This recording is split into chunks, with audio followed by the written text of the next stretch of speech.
What is going on, y'all? Uh man, June 7th, 2024. And it's a warm day here in Nashville, Tennessee. Um man, have I had a week. Hopefully y'all's has gone better than mine has.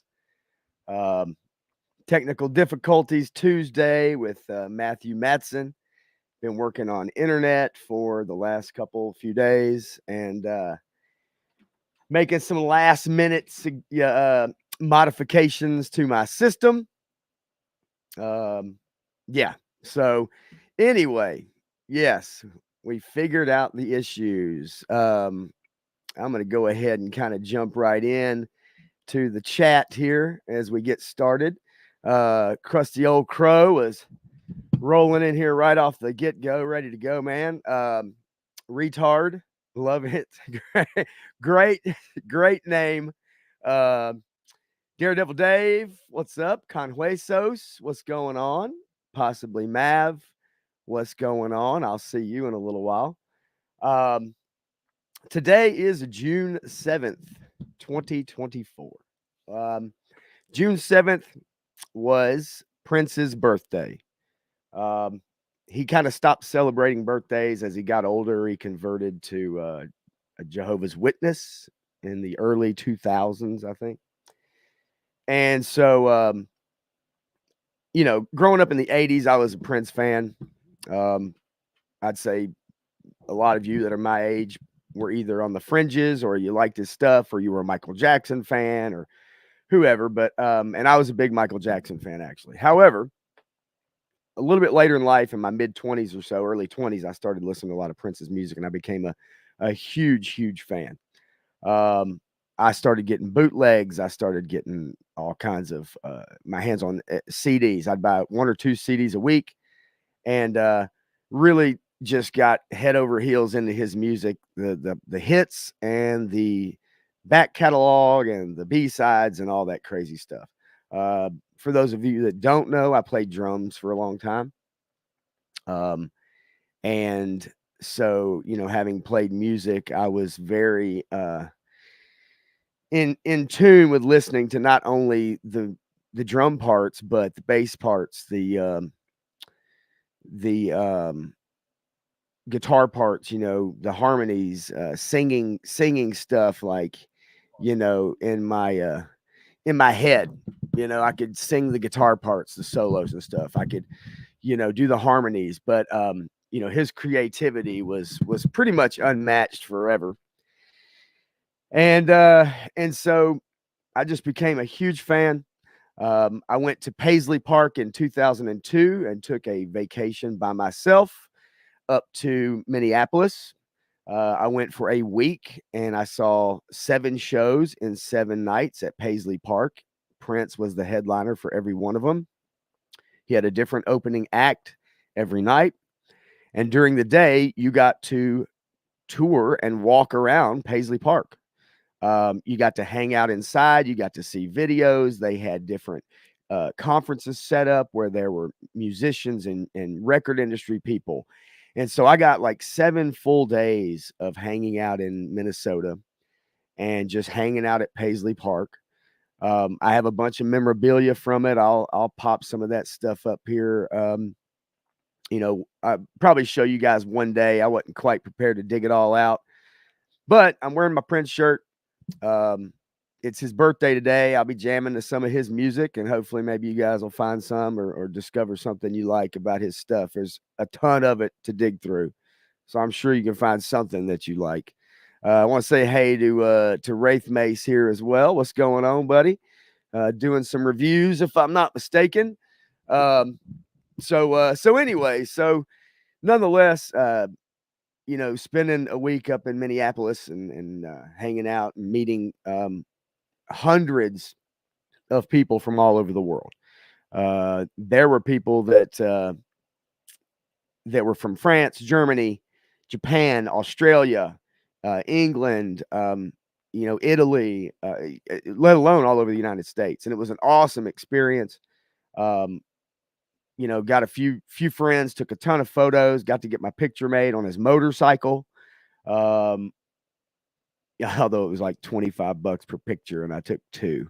So, but anyway, so yeah, I'll be jamming to some Prince today. He died about 8 years ago, and so nonetheless, today is Prince's birthday, and yes, I did actually not wear a Raspberry Beret 3-star draw. What's going on, man? Out bouncing around all over God's green country here in Tennessee at his job. Um, I didn't wear a Raspberry Beret, but they did have pajama night one night. I'll tell a quick story, but and then we'll kind of jump into the topics of the day. Um, so one of the nights at this festival that Prince did that I went to, it was in the middle of June, and it gets very hot in Minnesota in June, very humid, and they have mosquitoes. They're about like yay big, about this large. And so I went up there, and one of the nights they had different themes each night. So you had like funk night, rock night, guitar night, acoustic night, piano night. And one of the nights was a pajama party. So you were encouraged to bring pajamas and go to the show inside Paisley Park wearing pajamas. So you can imagine what that scene looked like when I walked in my PJs, and you see all the creative outfits that the ladies had on anyway. And Sheila E. was the opening act for that evening, and evidently the air conditioning unit had gone out inside the performance hall of Paisley Park. And so she's doing her set. It's really hot inside. It probably had to be 80 plus degrees in there. And then you add a few hundred people, and it was, who knows. But anyway, so she gets through her set, and you could tell her band's just constantly sweating. Um, and then she's, soaked in sweat after she gets through with her show. And so there's a little intermission. And then Prince comes out, and they go through their set, and they're playing. They're about 25, 30 minutes in, maybe. And he stops the show, and he says, "Hey, y'all, we can't, we got to stop this. Like, we can't play. Tell you what, tomorrow night we're going to go for longer, but we're going to have to cut it short tonight. Um, we'll get the AC fixed, and you guys will be ready to go tomorrow night. We'll just go really, really long into the early morning." He said, "But in the meantime, for tonight, we want y'all to meet us at the movie theater down the street, and we're going to go see a movie, and it's all on me." So you can imagine, this is before navigation, right? This is early GPS stuff. So you can imagine, he kind of gave directions over the microphone, but you can imagine a few hundred people scrambling to leave the performance hall and hop in their cars and haul butt down the highway and find this movie theater. Now, this is at like 11:30-ish or something at night. And so I hop in my rental car, haul ass down the road. I pull into the movie theater, everybody's trying to hurry up and get up there. I get in line. They admitted every person. It was like midnight. They admitted every single person for free. You got a free Coke, a free popcorn. He took over the whole movie theater, and we all got to see Minority Report with Tom Cruise at like 12:30 in the morning, for free. And it was one of the coolest experiences that I've ever had in my life. I did not see him at the movie theater. For all I know, he didn't go. Maybe he did. They probably had about 3 theaters rented out or something like that. And it was freaking amazing. And so that's just a little story about how, um, people think he's such a weird dude and everything, but when you talk to people and everything, and you find out behind the scenes, yes, he had his quirks and stuff, but he was also a very generous person, and loved to do things like that. Um, at one point during the week, I remember being at Paisley Park during the day, and I'm trying to get an eye. I'm just looking over the crowd, and it's packed in this one kind of big giant room. And they were doing some kind of conference, and some music industry people were up on a stage, and they were kind of answering questions. And I turn around, and Prince is standing right behind me, literally like a foot and a half behind me on his tippy toes, trying to look through the crowd. And so, I glance over my shoulder, just kind of checking the crowd out. And there he is right behind me. And I kind of turned back around and then I did a double take. And I'm like, and I see him and he looks at me. And then he turns around and he walks right out of the room and he goes right all the way down the hallway and walked just like George Jefferson. And if you've ever seen George Jefferson walk, you know exactly what I'm talking about. It was hilarious. And all the people behind me were just like sitting there, mouths open, jaws on the floor, and they're like, oh my God, here, there he is. And he just turned around and strutted right down the damn hallway. It was pretty funny, man. And but anyway, so Prince stories, I've got a whole bunch of them. I was able to see him live 12 times, front row several times. And so nonetheless, once again, June 7th, Prince's birthday. So let's celebrate. Let's go crazy. All right. So there's a couple topics I wanted to get into. I don't want to take up a ton of y'all's time today. But there are a few topics that I want to kind of jump into. And I've had the pleasure of watching The Acolyte.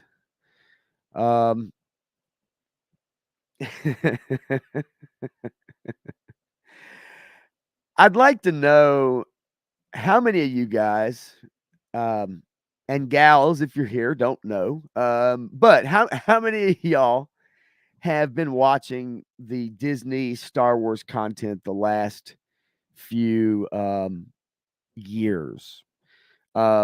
Just a Y or an N or whatever you want to do if you have the ability. If not, it's fine. But just wanted to kind of throw that out there. Did you watch Obi-Wan? Did you watch Boba Fett? Mandalorian, Ahsoka? Have you seen the animated stuff they've done? The Tales of the Jedi or Tales of the Empire animation and stuff. Okay, so Conway says only Mandalorian. Um, Daredevil Dave, you are fantastic. That's right. 7 people. Hit the like button if you get a chance. I appreciate it very much so. It's not a lot of us, but man, I'll tell you what, I was talking to somebody at work the other day, and you think about yourself talking to a group of people. Let's say you've got 20 people in your chat. Let's say you're in a room and you're the one talking to 20 people. That's a lot of people. That's actually, if you think about it, that's a good amount of people to talk to. Even 8 people, 10 people.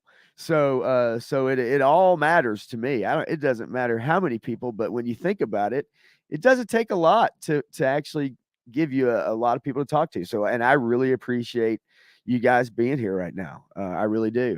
If y'all like hearing me ramble, and I appreciate it. Yeah, Wraith Mace says I stopped up to the 2nd season of Bad Batch, which I did finish Bad Batch. I found a lot of those episodes to be filler. You had a few, but then they had the same old theme, which was the young girl ends up saving them in the end with her ingenuity and her plucky abilities. Somehow, it's like these grown clones somehow get themselves in a bad position, and then they need a child to rescue them. I don't know. It's almost every other episode is what the Bad Batch seemed like. There were some episodes, some themes that I liked, some things that I liked, but overall, it was, just not that great.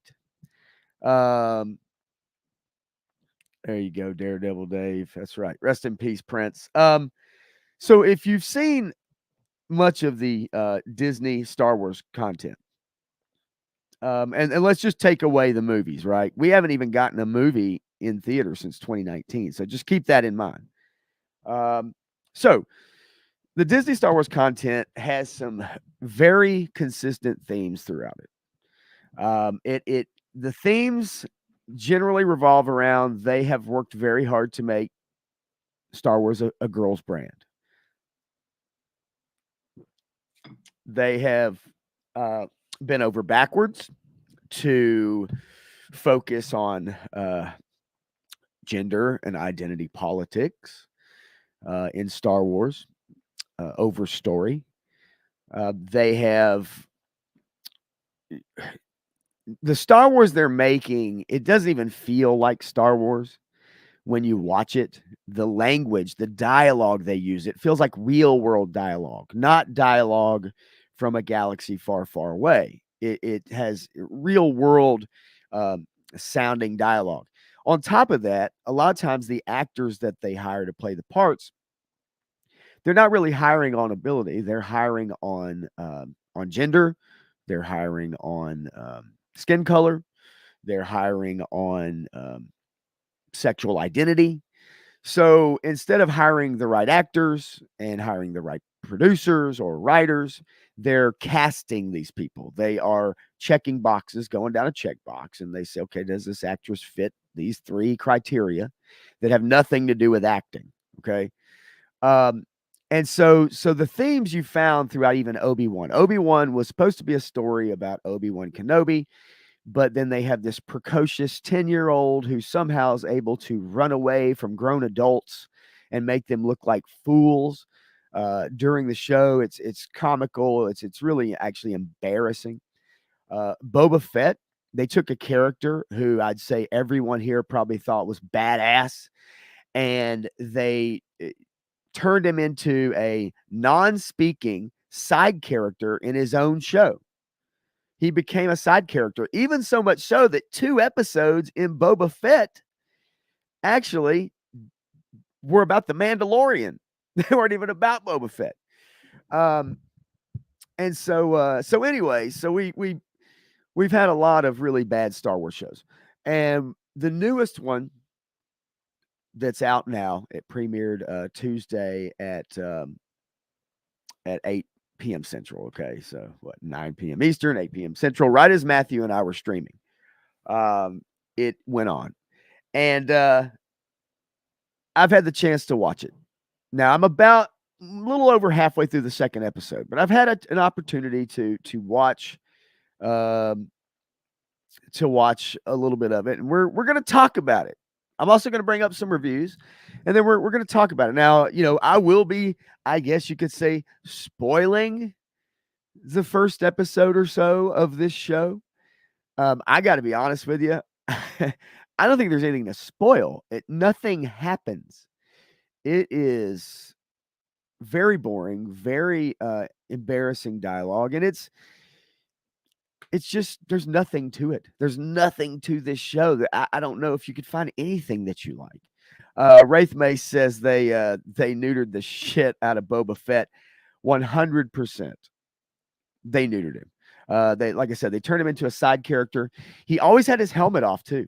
It was like every episode he'd walk into a dangerous situation and then take his helmet off and hold it in his arm. And even the actor, Tamura Morrison, who played him, even said he's taken his helmet off too much. He would never take his helmet off this much. He talks too much, which he would have these long, drawn out kind of, when he did talk, he'd have these long, drawn out sentences and stuff. That it's just not Boba Fett. It's not that character. And so, yes, right, they did turn him into a neutered piece of shit, actually. Also, is it like how Andor started out? Wraith, no. Now, I will tell you this, okay? I loved Andor. It is a slow burn. It takes some time to get into it. And so I understand if someone watched the first episode or two, they would also kind of say, okay, there's really not a lot happening here. But I think that the acting and I think the characters and the written word, the dialogue, I think is really, really good in Andor. And as that show starts to really get going and you start to really kind of see what's happening, you start seeing the backstory between the Imperial officer from Internal Affairs or whatever, that or the ISB that's kind of trying to find Andor and figure out what's going on. But also you have this security officer he wants desperately to be in the Empire. And he's just kind of this low-level guy who somehow it keeps kind of sticking his nose where it doesn't belong. But because a murder happened on his planet and kind of on his security team's watch, he feels like he's responsible for finding out who the killer was. And as it ramps up, it really, really gets good. Um, I really, really enjoyed it. I recommend if there's one Disney Star Wars show that you're going to check out, Andor would be it. Take your time with it, go through it, see it out. It's very well written. Um, but everything else has very contrived plots, very just just bad writing. It's just bad writing. Daredevil Dave, Boba Fett wasn't an actual Mandalorian; he was a clone, and that is very true. And though obviously there are differences. However, one thing in that show they said, hey, his armor, it is encoded, it was given to him, it belongs to him because you had Mando who wanted that armor, and he ends up letting Boba Fett have it because it technically does belong to him. But anyway, so I want to bring up a couple things here about the acolyte. So let me take a look here and just see. All right. So we've had some uh, bad articles, and we've had some good articles about the acolyte.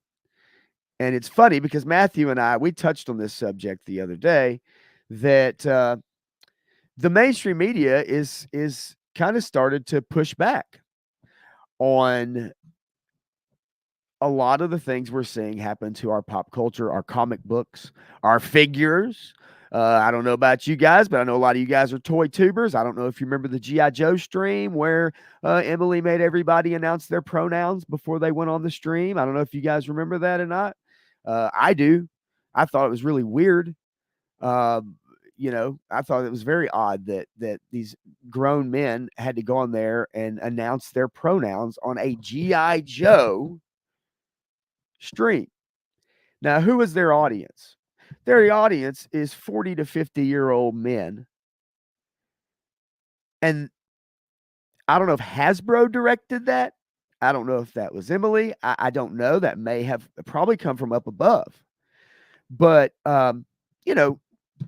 having grown men whose audience is a bunch of grown men announce their pronouns on a G.I. Joe stream before they start talking about the products, that's what I'm talking about.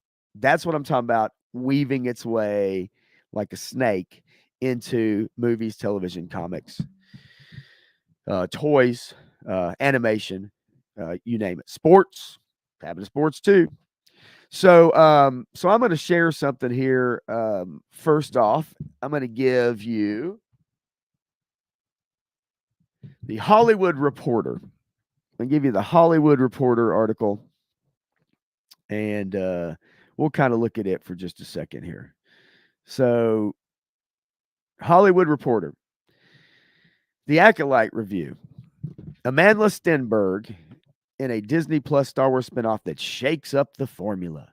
Said decades before the events of the films, the dramatic thriller follows a Jedi Knight and his former Padawan as they search for a mysterious Force user who's killing off Jedi one by one. Daredevil Dave, my pronoun is dude, bro. I love it. Love it. Grievance, what's popping with you, buddy?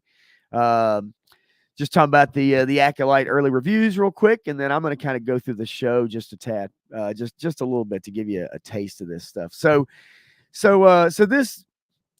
this Hollywood Reporter article, the Hollywood Reporter has been one of the great Disney shill sites for some time. You rarely will find a negative article. You rarely will find any criticism at all. Going through this, they really touch on like Andor just a little bit, and they say, well, it would certainly be unfair to say that all Star Wars stories have the same plot. Andor is not The Last Jedi. The Last Jedi is not The Phantom Menace. And each is more interesting for the new paths they cut across familiar territory. In broad strokes, though, a whole lot of them seem to come down to the same trusty formula: heroic Jedi freedom fighters versus dark side imperialists, on and on across the galaxy for decades. So this article talks about how the acolyte kind of shakes that up.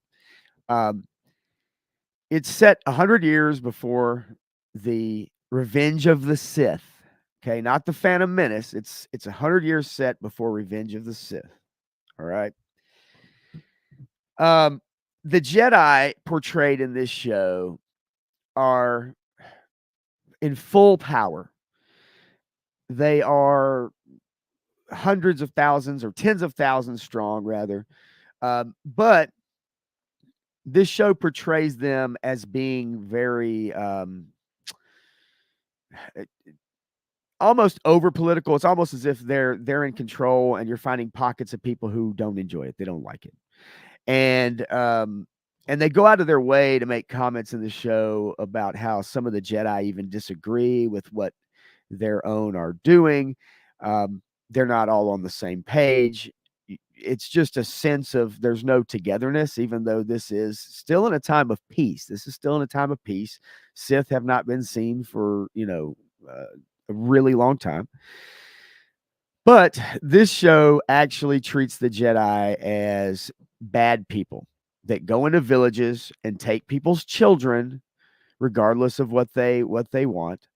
If they're force sensitive, they take their children, and that's all there is to it. You don't have anything that you can say about it. And so the showrunner, Leslie Headland, who was Harvey Weinstein's former personal assistant, who probably has notes and notes and notes upon notes of all the young women she sent to the casting couch. She is now running this Star Wars show, so she failed her way, failed her way upward. Um, the way she wanted to portray the Jedi was as not so good. They are not good people. They do bad things to get what they want, and they are not the peacekeepers of the galaxy that we have been told they were. Now, mind you, these things already were covered in the prequel trilogy. We got a sense of this in the prequel trilogy, that they had become entrenched in the Republic, that, especially when the Clone Wars went on, because they were used as tools of the government rather than just being peacekeepers. But you could see the cracks forming, especially when they bring Anakin in to train him, and being more and more politically inclined and entrenched. But that's because of Darth Sidious and his plan. Darth Sidious is the one that had those machinations going. Otherwise, the Jedi probably would not have been so involved, but that's kind of thrown to the side here. And so this story, however, it revolves around two twin sisters, Osha and May, or Asha and May. Um, the the political implications, it says here, May is a former, Osha is a former Padawan. May was believed to have died 16 years earlier in a fire. And all of a sudden, there's someone killing Jedi, master Jedi, not just a knight, not just a enforcer, not just a whatever. Jedi masters, okay, Jedi masters. So you have someone who's like 26 years old, going around killing Jedi masters. She has not trained in the Force with any Jedi or anything like that. Um, and so this piece by Hollywood Reporter talks about how they really like the two leads.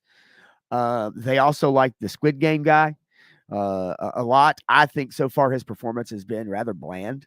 I'm sure he's doing his best to talk in English. I don't know how well his English is. Maybe it's great. I don't know. However, um, I agree with none of the performances in this are very good. I think the sideline characters, which here the Hollywood Reporter says the series doesn't quite seem to know what to do with the more marginal members of its ensemble, um, like Jedi Knight Yord, who is a young black Jedi. For some reason, I guess all black Jedi have to have braids in this show. I'm not sure what it is about that, but um, they actually make him out to be pretty stupid. He is a toxic male who gets put in his place more than a couple times by a Padawan, a young Padawan. And so, yeah, they don't know what to do with him. That's because they did nothing with him. They made him what what a lot of shows now do is they make the male characters dumb. They make them stupid. They don't know anything. They make bad decisions. Only the females make good decisions, guys. Okay. So, so also there's a criminal supplier. There's a guy, Quamir, who is in this bar, and he's kind of a liaison with the bad girl, and he supplies her with supplies and stuff like that. So far, what I've watched in episode 1, he just has a couple minute scene or so, couple, and provides her with something. In I think it's episode 2, if I'm not mistaken. But anyway, so yeah, so far, first couple episodes, if you're watching the show and they did their article on the first 2 or 4 episodes, yeah, nothing has been done with those characters, but I don't think they're written very well so far, and they probably will continue to be that way. All right, so nonetheless, they have access to the 3rd episode. From what I've heard, the 3rd episode is really, really bad. I will be talking about it on here as well. I have not seen it yet, but I pretty much know a lot about it. But we'll go over it maybe next week as it comes out. But basically, the Hollywood Reporter kind of gives you a rundown from the perspective of this coven of witches, and there's other people in the galaxy. The Jedi are persecutors. They barge in when they're not wanted. They impose their traditions, and they put their full might of institutional power on you, and then tell you thank you for your cooperation after unreasonable demands. Almost as if it's a fig leaf of courtesy to reframe their intervention as a civil exchange. So they're saying the Jedi are kidnappers. Now, we've known that the Jedi go to find children that are force sensitive. They test them. But I could see where it could be framed as kidnappers, but I don't recall them just taking children away. As a matter of fact, with Anakin, Qui-Gon, he recommends to Shmi, and he tells her that yes, he has a high midi-chlorian account, and that he would like to take him and train him. But then, in order to even get him, he gets Shmi's approval. But the thing is, he's a slave. Now, you would think if the Jedi just did whatever the hell they wanted to, then Qui-Gon Jinn would have just taken Anakin and said, I'm not even going to bet on him winning a race. I'm just going to take him.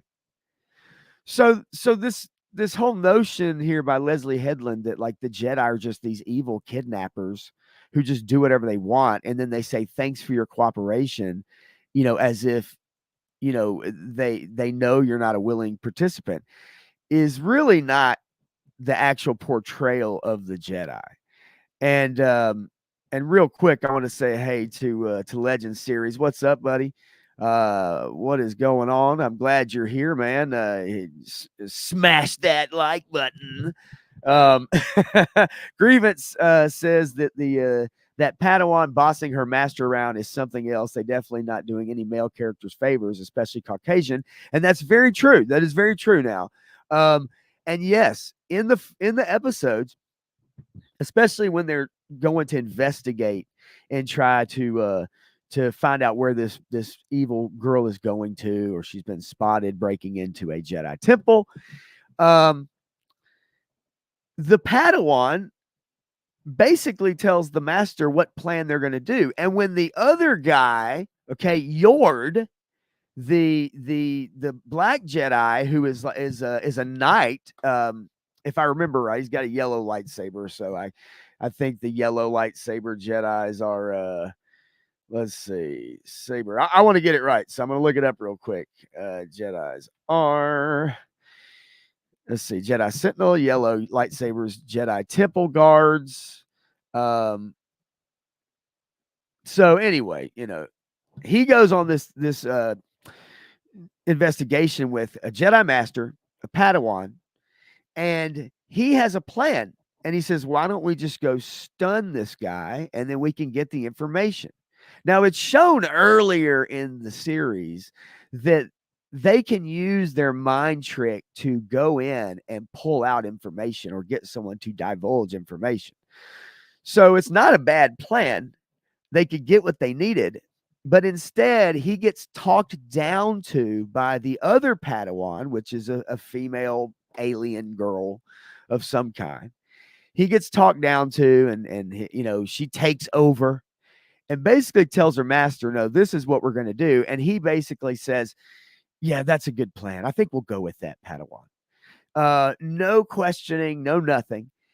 She just comes up with it, makes the other guy look stupid, and then and actually, so when I show some pictures and we go through the first episode, there's a couple of things that I definitely have to try to say about it that just irks me quite a bit.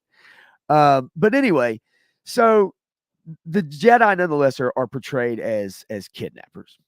All right, that's the one thing they want you to know in this series right off the bat. They are kidnappers. They're not very good, and we want to show you the bad parts of when they go somewhere to take children and something bad happens. Okay, so so the Hollywood Reporter, they like it. They don't really give a score per se on this. They just think that it's quirky, and it's a decent, obviously a decent show. I can tell you from episode 1.5 that it's going to be difficult to watch the rest of this, but I will try to get through it. Forbes, on the other hand, critics must be crazy. The Acolyte is just another mediocre Star Wars show. So they actually have a whole different take on this, and it's pretty much goes down in the line of, I think, what most normal people would watch the show and what most normal people would get out of it. If you watch it, you're going to be watching it, and there's going to be a line of dialogue, and you're going to roll your eyes. There's going to be an idea by a character, and you're going to say out loud, "That's stupid." You're gonna look at a scene, and you're going to go, "That's not possible." You're going to watch a character that's 100 pounds take on an entire bar alone, kill a Jedi master with daggers that are like that big. A dagger, mind you, that big. Um, there is some really, just when you see it, you'll see these things and they won't sit right with you. You'll know it when you see it. You'll see a female character stand in front of a male character, and you'll notice that it's a protective position. Um, you will watch the female come up with the better idea. The male is kind of a bungling idiot. He doesn't really know right. He gets talked down to. This happens all the time in these shows. And if you've never noticed it, once you notice it, you'll never not be able to notice it. It will stand out to you like a sore thumb. And this show is no different. So nonetheless, this actual review goes on to say some of what the critics are saying.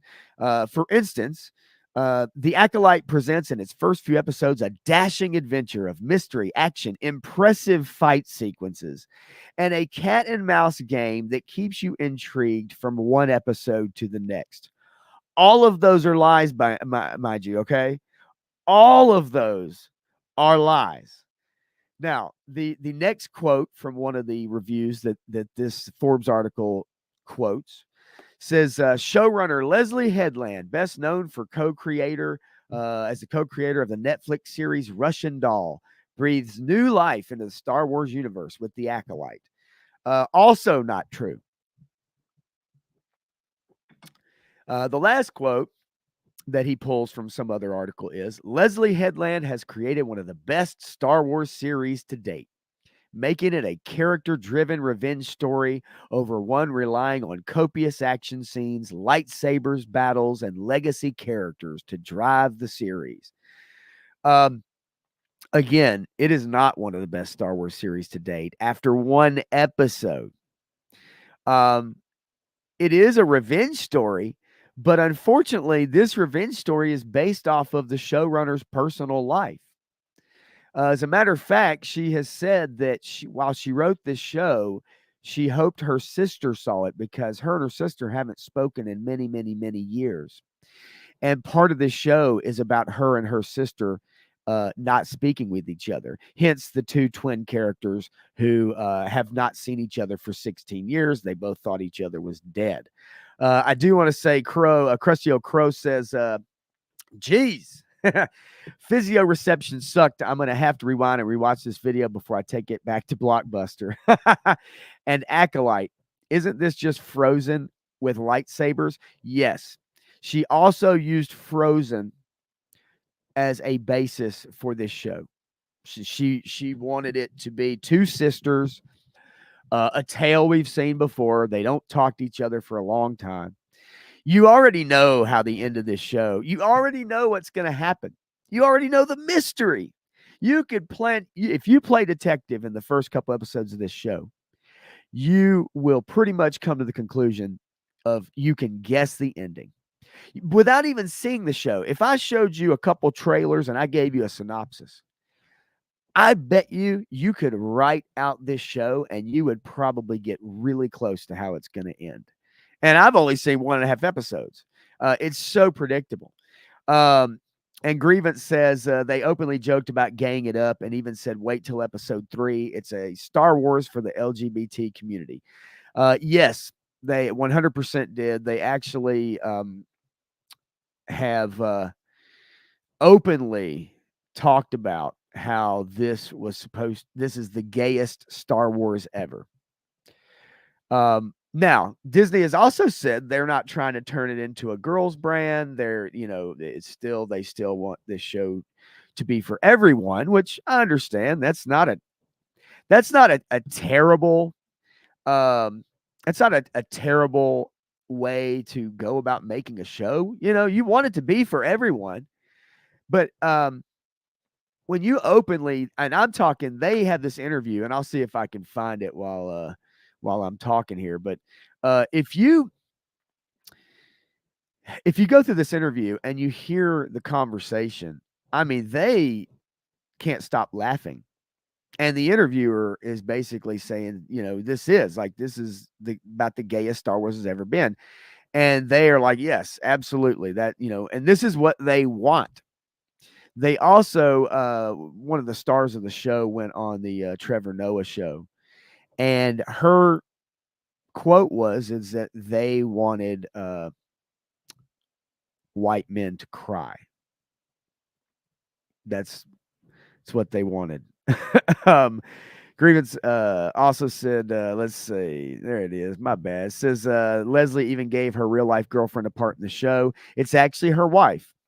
There's a green Jedi in the show. It's actually the showrunner's wife, which happens a lot in a lot of these shows. What's up, Wraith Mace? He's back. What happens in a lot of these shows in Hollywood is either nepotism, you will see someone's partner, you will see their brother, their cousin, and then when it comes to child actors, a lot of times, like a lot of these Jedi, the young Jedi, the Padawans, like really small ones that are in this show that are being trained in like the first episode, I guarantee you those are nephews, those are nieces, those are children of either other Hollywood stars, other actors that just, Jimmy Kimmel's nephew was actually famously used in one of the Star Wars shows recently. It was The Mandalorian season 3. And so you see this all the time. It's they use each other, right? And some may say, well, I got a business and my friend has a cousin who's really good at doing this and that, and whatever. And, I'm going to hire him, or my brother, he works with me at my job or whatever. Yeah, but that's if your brother has skill. That's you don't hire your brother or your cousin if they don't know what to do. If you're an electrician, you don't bring them on to be an electrician when they don't know anything about electricity. So, a lot of these actors and whatnot, they'll get these parts, but they're not good. They're not good actors. They're not good actresses. And yet they'll get these parts because of who they know, and it's someone they're with. And in today's world, especially if it's an LGBTQ person, I can guarantee you they're going to get a part over anybody else, regardless of whether they've ever acted a day in their life. Krusty Old Crow says one monkey, one typewriter, one repetitive premise in infinitely mirrored movies. It's done. Yes, it seems like it. But the problem is, Crow, it's not just one writer. It's not just one typewriter. It's a team of writers, and they are all writing how bad this is. So if you can imagine, it's not just one person, it's a bunch of people. And that's where it's even worse of a problem because you have a bunch of people who are trying to write this garbage and none of them are any good. They don't know what they're doing. They have a bunch of writers and they all fit a bunch of check boxes. And instead of hiring on talent, they hire off of check boxes. It's the DEI requirements now in Hollywood. And it's been going on for a while. It's happened in business, it's happened in schools, it's happened in um, politics, it's happened in entertainment. It's everywhere. It's all over. It's and you can't say that it's not. Like it is. Every day we have a new day of celebration of something. Every day you have a new bill passed that for some reason or another. Every day you read a story about a school where they're teaching 6-year-olds about trans stuff. So, we can't pretend, we can't stick our heads in the sand anymore and say this stuff isn't happening. And it's time. And a lot of people are actually waking up because they're not tuning into this stuff. They're not watching. They're not watching these shows. They're not reading these books. They're not, they're pulling their kids out of school. Hopefully in the political realm, we'll start to see some change as far as that's concerned too. And I think you started to see it. But enough is enough. And I'll show you this clip right here, and hopefully I can get this. Let's see. Also share tab audio. So hopefully I can get this.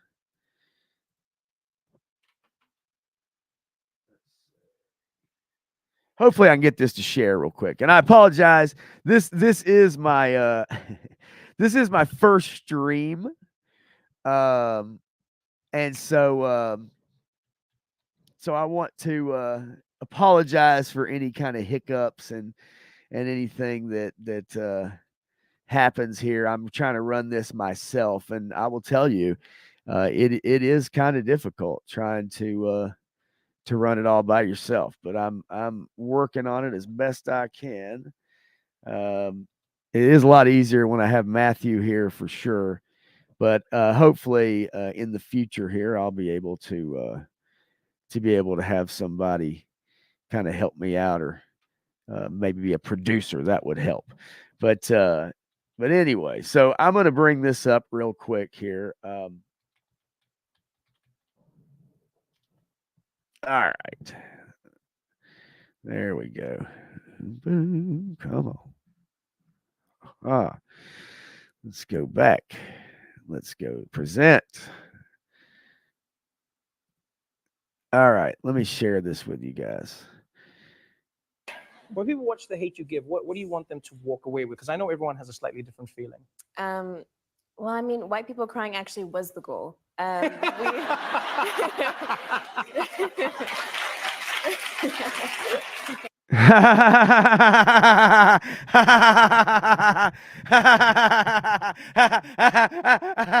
so funny. Get the fuck out of here.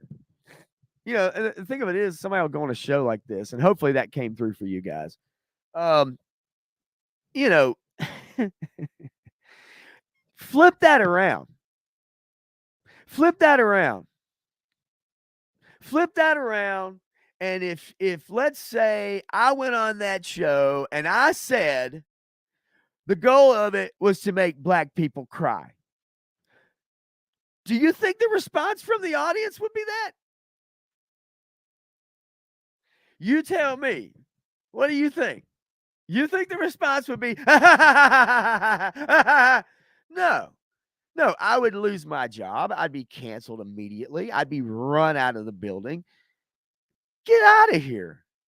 So that's okay, right? Like white people crying, that's the goal. Flip it around, change one word in that sentence, and you would be run out of it. You'd be run out of Hollywood.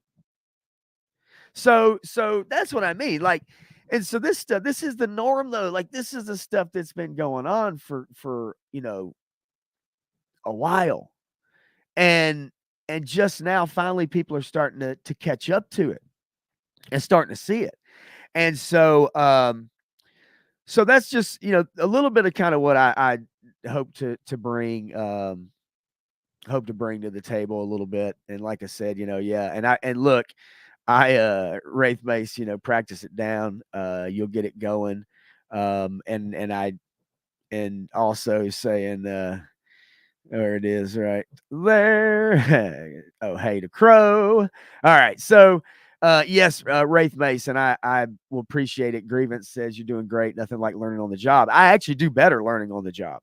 You could sit me down and you and I, if you were a professional at this and you went over everything, every button, and we went over it, and then you tried to give me a written test, I would fail that thing like crazy. But you give me a couple days, couple cracks at it like this, I'll get it down. I'll get fluid with it. I just, got to do some more. But I'm so glad that y'all are here to check it out. That's for sure. And yes, you know, Wraith Base, you're right. No, you would be canceled. You would 100% would be canceled. Krusty O. Crow says, Pop, you would get kicked off YouTube, but immediately offered political campaign support to be a president. I think that's how it works now. Well, I can tell you that things have changed in the last few years, at least the last year or two, in that you will see people who do get canceled or who will get fired for doing the right thing, for checking an ID, for refusing service to someone, for actually doing what most normal people would do. And they'll get canceled, and then you'll see them actually. Next thing you know, they've got like $300,000 in GoFundMe donations, or a job offer of something that they would never ever possibly be able to find. Right? Like it's not every instance, but it is some instances that happens. And so you are seeing something kind of like that happen. Maybe not for president, but you are seeing people. And I wouldn't call it getting bailed out, because a lot of times people aren't doing anything wrong. But in that instance, in that Trevor Noah, which if you know Trevor Noah, this is par for the course. But this is the lead actress in the new Star Wars show. And look, I know they're joking around. I know,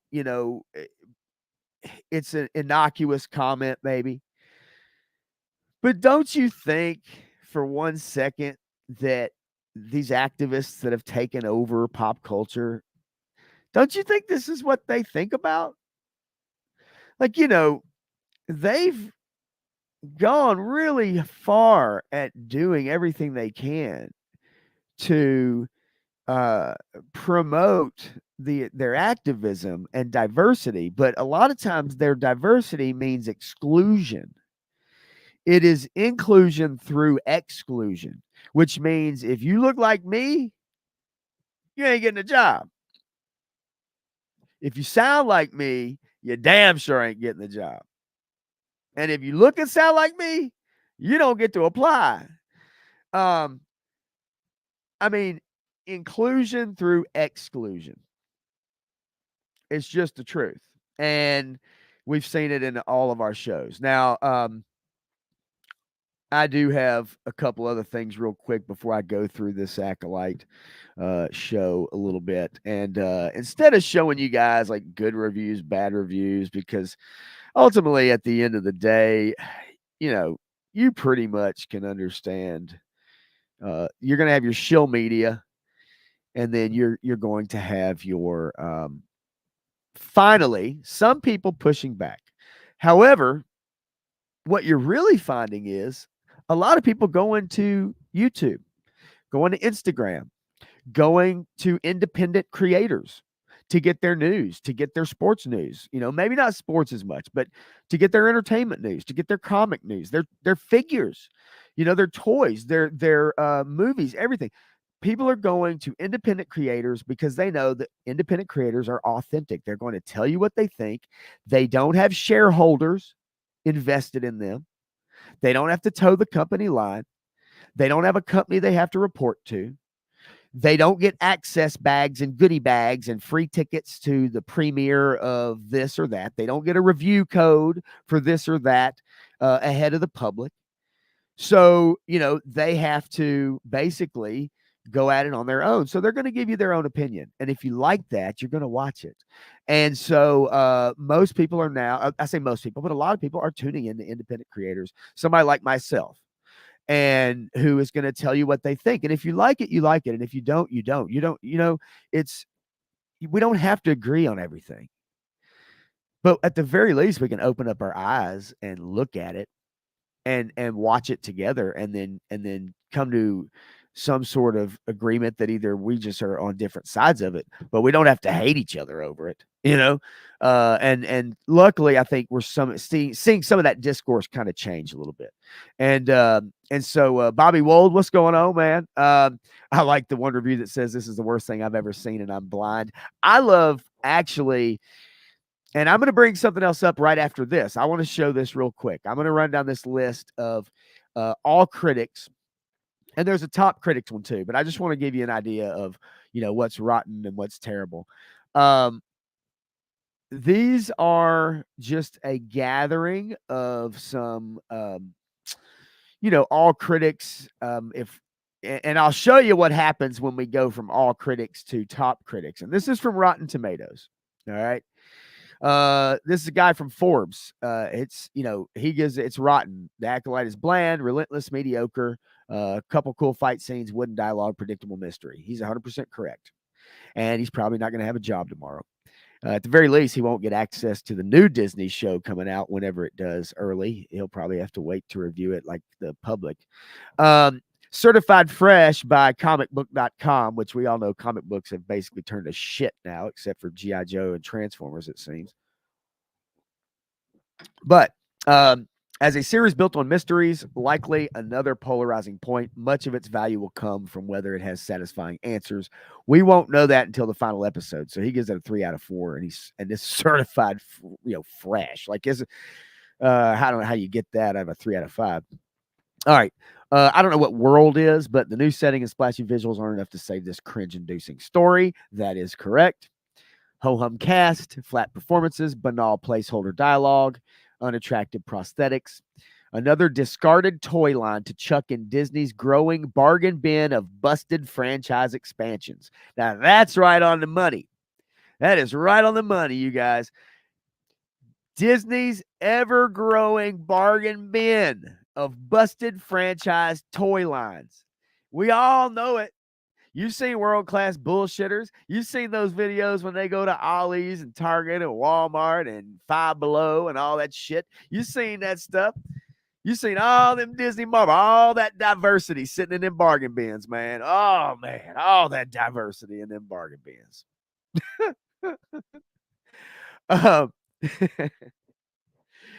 Then we get some fresh ones here, Oh, yeah, it's a dynamic story. Passion for adventure.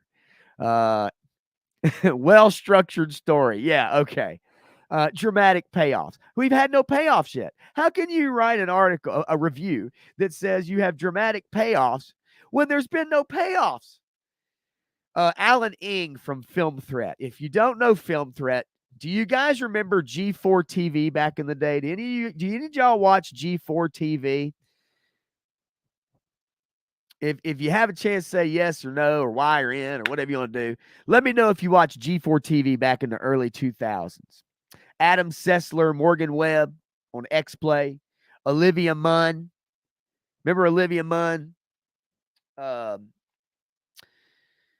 sure some of you definitely had, right? Right, on cable TV. It was Tech TV. Then it turned to G4 TV. And Conhueso says yes when it was good. Wraith May says, yeah, I did on cable. Krusty Old Crow says no. And that's probably because I don't know if it even got up to where you're at. I'm not sure about that. I really don't.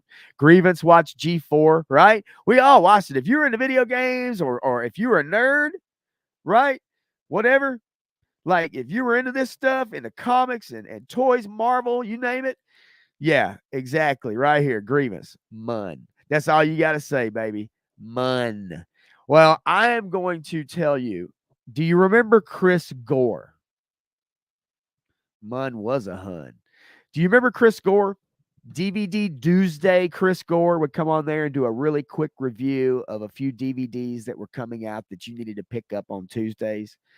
He was on Attack of the Show. Crazy hair. Crazy white hair almost. Blonde, white, really high off his head hair. Chris Gore. So Chris Gore owns Film Threat since the 90s. And if you don't get a chance, watch Film Threat. Chris Gore is awesome on YouTube. He started doing YouTube videos a few years ago, 3 years ago, and he's really grown the channel and does such a great job, by the way. Grievance wants to let everybody know that the Valkyries are back in stock on Hasbro on the Power Day deals, just to let everybody know. If you haven't gotten the Valkyries, go get them if you like them, and while they're still there. But anyway, so Chris Gore and Film Threat. Well, Alan Ing right here, this fella. Well, come on, that fella, Alan Ing. He is Chris Gore's right-hand man. They've been friends for a long time. And Alan Ing does a show, live also with Chris Gore. And it's called Hollywood on the Rocks, which is a great name. So go to Film Threat, watch Film Threat. It's freaking awesome. And Alan Ing, I watched his review of the first, and Chris Gore's review of the first 4 episodes, really. The Acolyte is supposed to be a crime thriller. The problem is there's no mystery. That hits it on the head. Now, he goes into much more detail on their show. But, yes, he gave it like a 2 out of 10. But if you go through the top critic list on Rotten Tomatoes, there's 3 positive, 1 negative. 4, 5, 6, 7. 7 positive, 2 negative. 4, 5, 6, 7, 8. The whole page. So, top critics all gave this show fresh, like Rotten Tomatoes good score. Do you think any of these critics from Washington Post or the UK Times or Guardian or Observer or San Francisco Chronicle or AV Club or Empire Magazine or Seattle Times or RogerEbert.com or CNN or Daily Telegraph or Independent or Bloomberg or TV Guide, do you think they're all owned by like 1 or 2 of the same companies? Because if you said yes, you'd probably be correct. Because all these newspapers, these websites, chances are a lot of them are owned by large conglomerates. And those large conglomerates may very well have powerful people who hold shares in Disney. You can follow the money, and chances are you can smell your way to the stank. And so if you go through and look at these, how anybody could watch this show and give it a good score. Look, you like what you like. You know what I mean? That's fine. You like what you like. More power to you. But you can't look at this and tell me this is good television. You can't look at this and tell me that this is good writing. You can't tell me this is good acting. You can't tell me this is good visuals. You can't tell me when they have an open fire in space that's flickering like a fucking campfire. Not one writer in the writer's room said, hey, wait a minute. There's no oxygen in space. Jesus. Are there explosions in space in Star Wars? Yes. Okay. But there's not like a freaking open flame on a ship that's sitting still. And there's just a flame like a fucking campfire. Like, come on. Not one person. One person. It's like Alpine's backpack. Not one person. Anyway, so get rid of that crap. There's been claims this show's been review bombed. Oh God. Oh yeah. It's been, oh my God. Review bombed on Metacritic. Review bombed on Rotten Tomatoes. Holy moly. Yeah, right. Review bombed. Considering how many people don't give a shit about this show, do you think they're going to take the time to go review bomb it? Get the hell out of here. Wraithbase says he used to work for Bloomberg. I'm sorry. Bobby Wold says they need to have old filmmakers like Coppola, Scorsese, Spielberg, maybe Lucas under supervision and have them speak their mind. Yeah, Lucas under supervision. Yeah, he's poor Lucas looking rough. Man. I fear that, unfortunately, the younger generation today doesn't give a flying shit about any of those people. Just being truthful.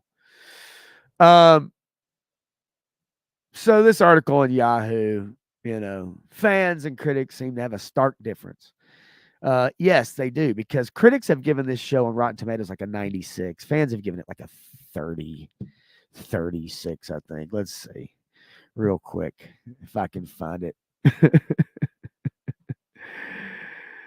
Oh boy. Well, it's funny. There it is.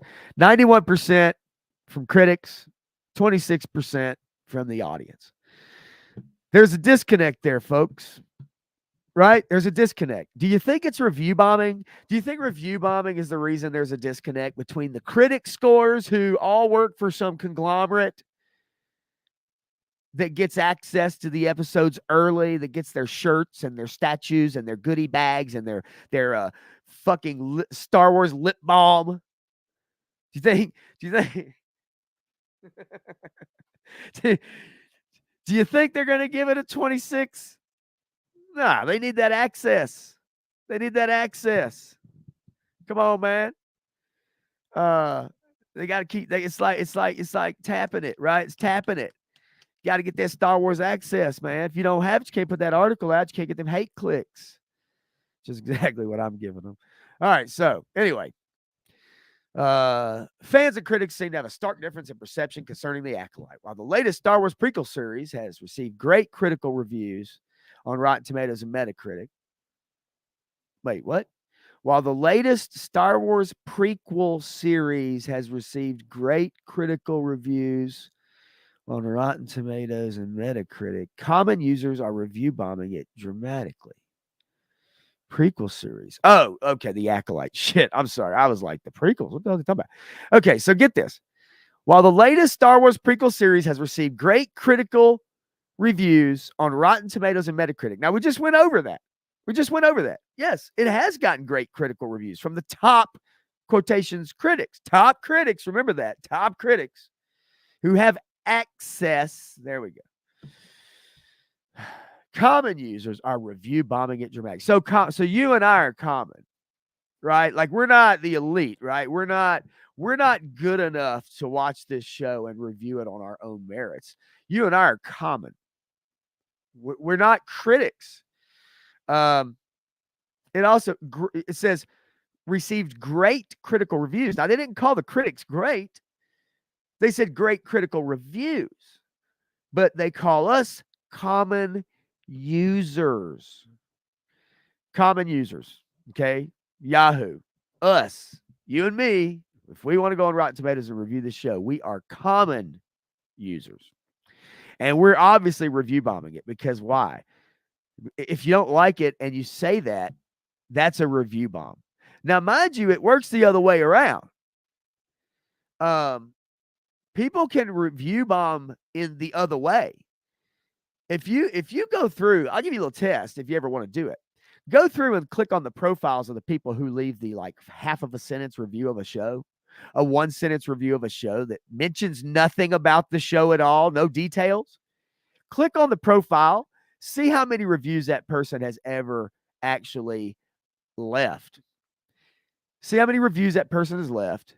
If it brings up a Facebook page or somebody, click on that. Like, go down the rabbit hole. You want to talk about review bombing? There are just as many good review bombs by fake profiles as there are negative ones by fake profiles.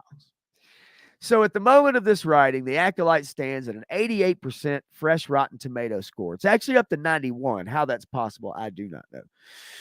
Out of 68 critical reviews, a positive Metacritic score of 69 out of 26. However, the audience score is 47. Now, we just saw 91 and 26, something like that, right? That's it. 91 and 26. That's where it sits. Tomato meter, 91%, 26% audience score. So, among negative reviews, some viewers have complained about its pacing. Others call the series disappointing and its story below expectations.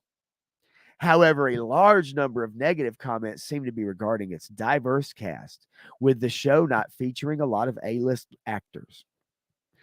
Now, I have not scanned through these reviews, so where they get their information from, however, a large number of negative comments seem to be regarding its diverse cast, with the show not featuring a lot of A-list actors.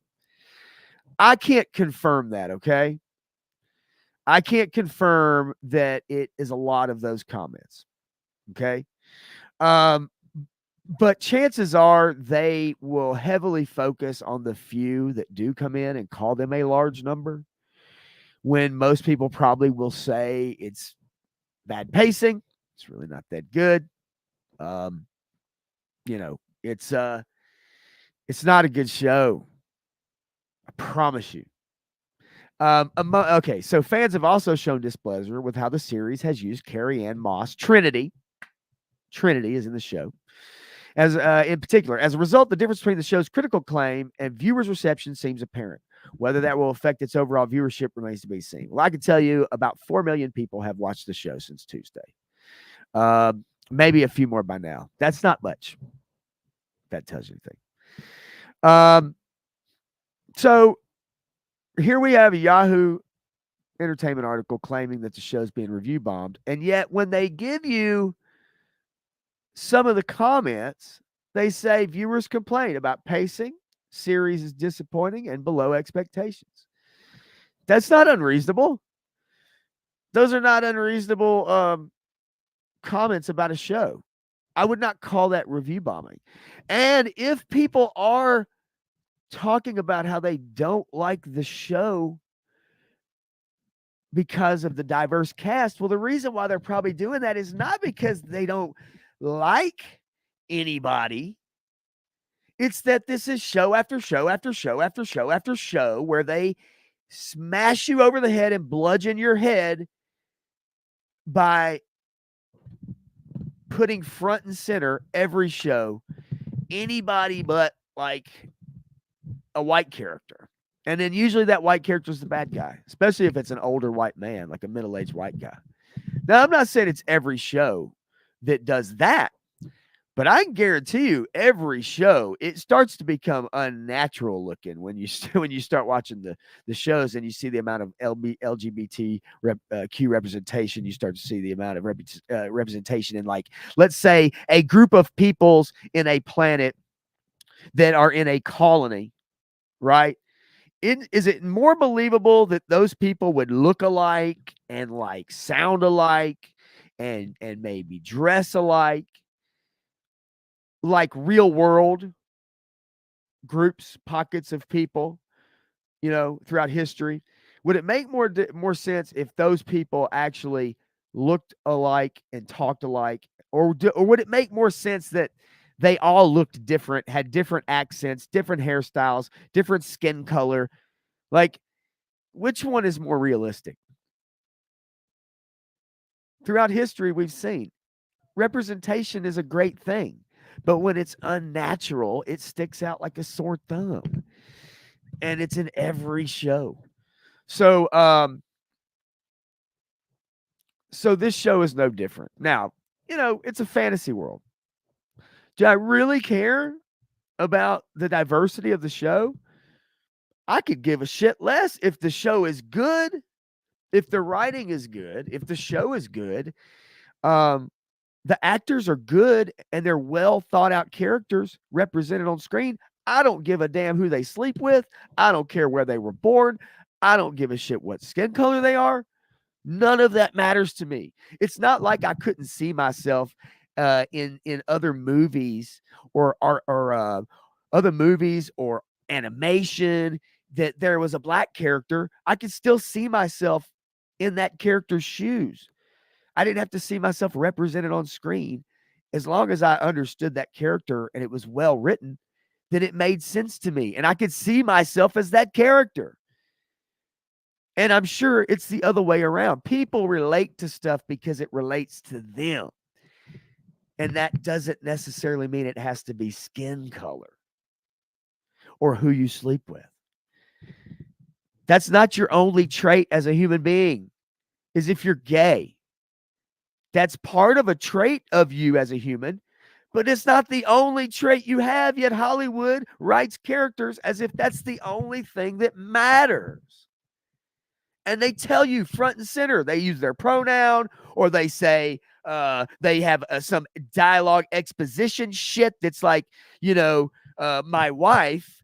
You don't even see the wife character, but they got to tell you. And it's so stupid. And nobody likes it. No one likes it. What's up, Eric Thurman? How you doing, brother? Agreed. 100%. Yes, sir.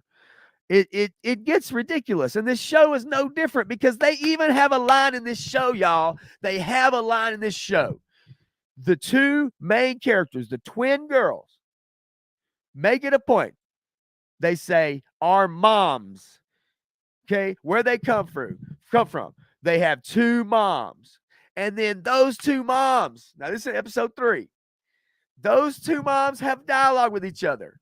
And they say, there's no place in the galaxy for women like us.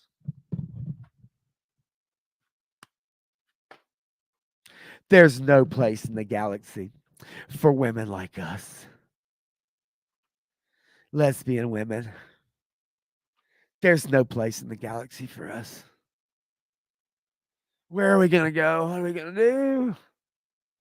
Oh, God. I mean, come on, man.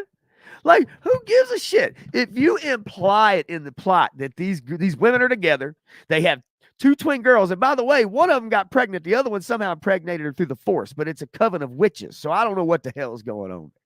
But anyway, there's 2 women, they're together, they have daughters, twin daughters. Do they have to make it some fucking platform and go out of your way to say there's no place in the galaxy for women like us? Who gives a shit? That line doesn't need to be said. Like it has no place in Star Wars. It has no place in Star Wars. You want to create your own sci-fi show? You want to put all the characters you want and shit in there? Make them, man, you can make them fairy dancing all over the fucking place. I don't give a shit. I don't give a shit if you have 2 moms, lesbians together. But you don't have to go out of your way to say a stupid statement like, there's no place in the galaxy for women like us. It's dumb. It's so dumb. And the dialogue in this show is real world dialogue. Yes, Eric Thurman, Hollywood is lost. Here we go. Wraith May says, to give you an idea, in Star Wars, to do interstellar travel, they use hyperspeed. Absolutely. But you remember in the sequel trilogy, they did hyperspace skipping.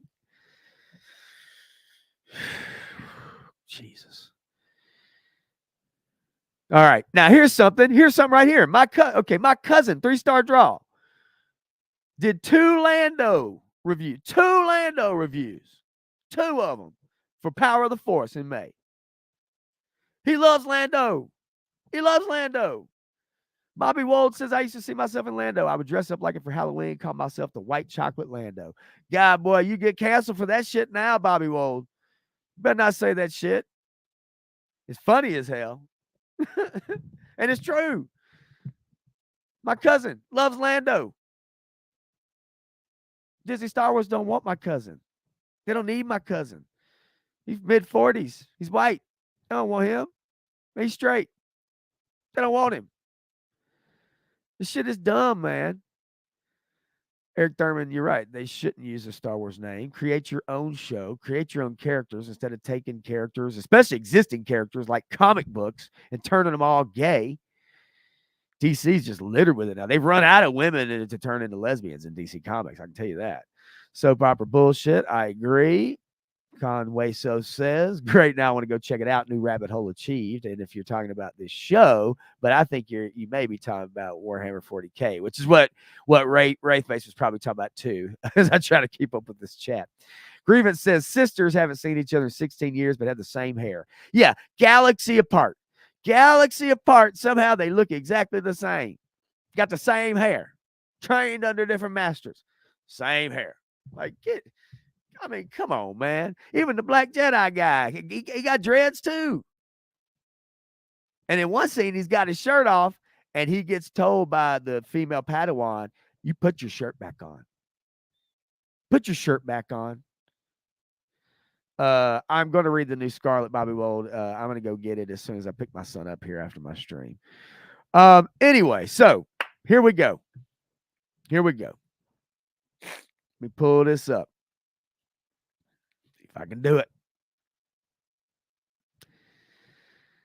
I want to go through this show just a little bit with you guys, and I'm going to try to go through it and not just,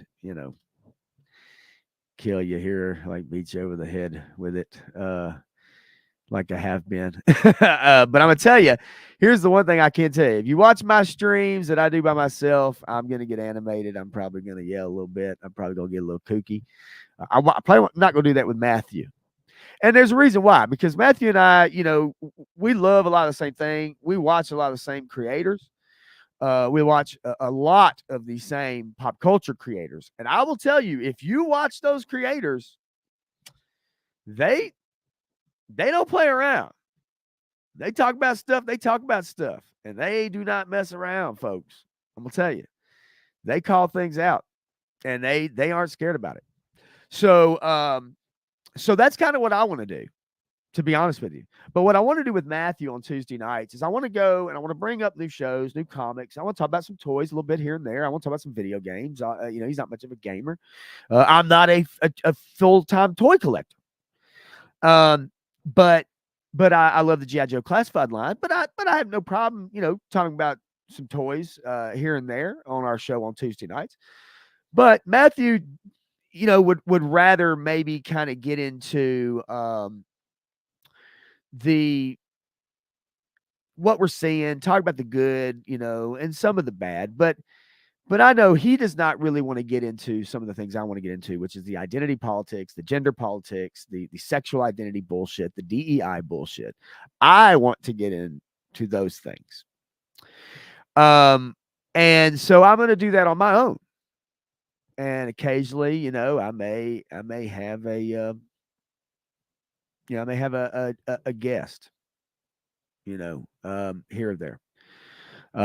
But so that's a way for me to still talk to you guys, to still give you my opinions, whether you like them or not, and that's okay.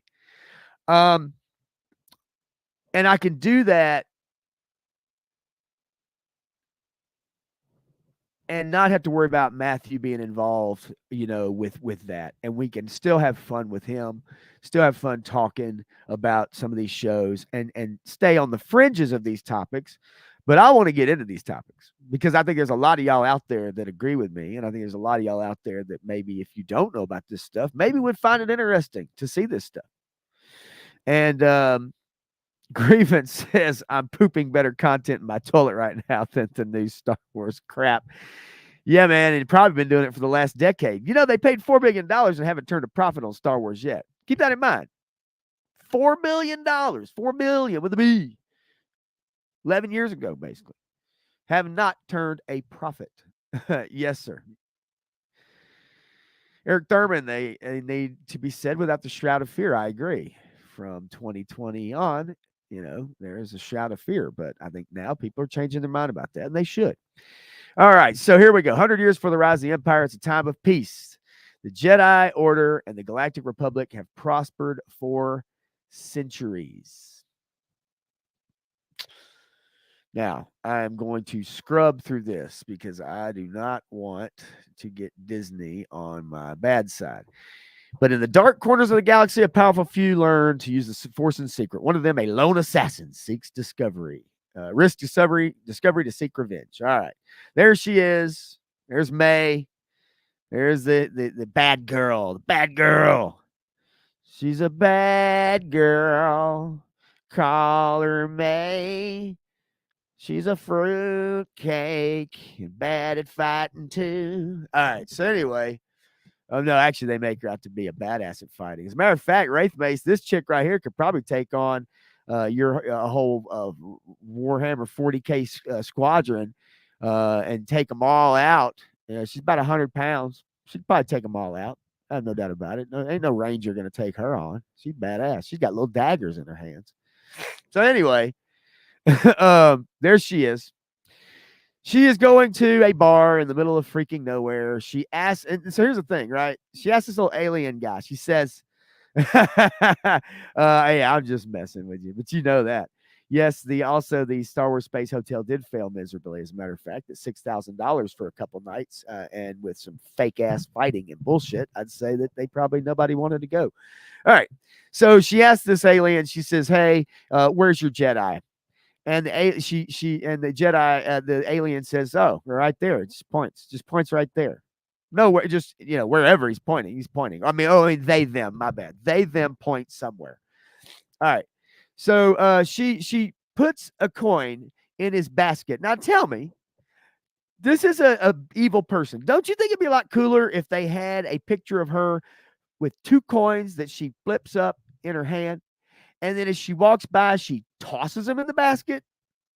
Like chucks them in the basket instead of gently laying them in his little basket. I just thought of that when it happened. I thought, man, that'd be a lot cooler scene, wouldn't it? So anyway, she walks in. She goes up to the bartender, says, "Where's your Jedi?" He doesn't say anything, but then she turns around and sees a table. She walks up, and it's some people, and she walks up to Trinity. Actually, if I can get a shot of her, I don't even. What the hell? Come on. Anyway, I hate scrubbing through this shit. So let's find. There she is. Well, there she was anyway. There's Trinity, little Matrix. Go, Trinity, go. All right. So she points her out. She says, "Attack me, Jedi, with all your force." All right. No dialogue. She walks up. She says, "Attack me, Jedi, with all your force." In the middle of a table of people all just hanging out. She looks at her. She's like, "What the hell are you talking about?" And then she backs up and she gets in a stance. And then the Jedi still is like, I don't know you. I have no quarrel with you. So then this guy tries to attack her. And obviously you can see how big he is. But, obviously he's sitting down, I guess. Instead of standing up to attack, he sits down. And she breaks his arm, throws him on the ground. And then she takes this monk out. This guy here came over from Game of Thrones, I guess. And she chucks him on the ground. She beats him up. Then this guy right here pulls out a blaster and she pushes the table like that. So this 90-pound girl just chucks the table with her foot, crushes this guy against the bar. And finally, after she starts hurting people, Trinity gets up and says, "No more. This is it. No more. All right? Done with you." And she grabs her hand. That's not going to work, because she starts to walk away. And here we get a Matrix-style fight scene in Star Wars. Exactly what we all wanted. We all wanted the Matrix in Star Wars, didn't we? You got the hoo, ha, chi, cho, hi, ha, hi, hoo, hoo, ha, ha. Because that's Star Wars, right? That's Star Wars. Now, Star Wars is based off of samurai movies thematically, plot-wise, the original trilogy. It did have fucking kung fu. Come on, man. Yeah, Wraith. She's a master of Terrace Kasai. Great video game, by the way. Check it out. So anyway, here she goes. All right, so they go at it, right? And she runs away. And so Trinity chases her upstairs, and the girl, she has force abilities. So she pushes this dude. Trinity saves him, levitates him, saves him, right? So she's trying not to hurt the chick. She's saving other people because this girl's attacking other people. There we go. There's about to be some severe scissoring going on here in a second. But anyway, so she's in her handstands. They fight some more. There's the hand-to-hand kung fu shit. Trinity's looking at her. This girl, she's like, oh, you. She reveals herself. She says, oh, it's you. You're alive. And they go back and forth. She stops her. She has a moment. She could kill her. She could take a lightsaber, chop her head off. She could stab her. But she doesn't. She actually lets her go. See, puts it down, pulls the mask. Oh my gosh, it's you. I can't believe it. She lets her go. This girl uses the force. She gets her daggers back in her hand. She starts throwing one. She goes to throw one at the bartender, who's the only person left in the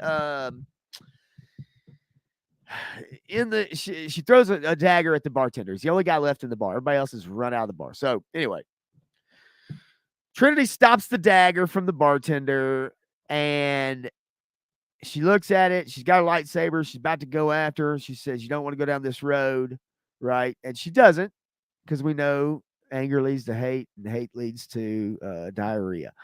And so then she looks at her. She goes, there's the bartender. She goes to throw the dagger at the bartender. And when she does, Trinity stops it. But guess what? Jedi Master killed with a 4-inch dagger to the heart. Now, you remember these other Star Wars shows, Reva took a lightsaber to the chest twice. Once as a child by Anakin, and once as an adult by Vader. And she survived. Right? What's the other one it was oh god, there's so many. There's so many instances now where we have, Jedi or people taking a lightsaber to the chest. There's a few other ones anyway. And they survive. But here a Jedi Master gets taken out by a dagger. Mind you, this is a master. A master. Dagger drops, bartender saved. And then the girl, she realizes she killed this Jedi Master. She's going to kill all the Jedi Masters. She goes down there, the bartender. She's about to kill the bartender. And then he has a little child poke his head out from behind him. And so she decides, I'm going to not kill you because I was a child once. All right. So fast forward. We see her twin. All right. Her twin, Asha, is on a ship. She wakes up to alarms going off. She wakes up and there's a fire. There's a fire outside. Instead of being called a mechanic, she's called a mechanic. Mechanic. And I'll tell you something funny here in a second. So she's outside, and let's see if I can find the scene. Let me scrub through real quick and show you this awesome. Okay. Campfire in space, y'all.